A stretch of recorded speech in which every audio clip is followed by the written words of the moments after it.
Dakota Evans here, Fire and Intake, and if you got a 3rd gen Camaro, this is the easiest way that I know how to take the window motor out and replace it. Now, I've already drilled mine, but I'm going to show you where you need to drill. So there's going to be 2 rivets here, right here, and the end of it's going to like that.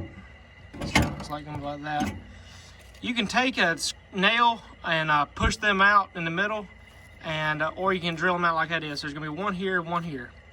Then there's going to be 3 more holes you need to do, but I actually drilled 4 on accident. I drilled one a little high. So actually you need to drill one right in the middle of this. And what it's going to do, there's going to be a rivet right there. And you're just going to push out that rivet. And that's what the rivet looks like. I use a 1/4 inch drill bit. So one right here, and then one right here.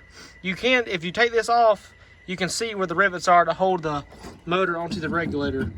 And then when you're done, you just get some small bolts to run back through there to tighten it back up, and you're done. So that was a quick little video of how to change the window motors on a 3rd gen Camaro. Thanks for watching.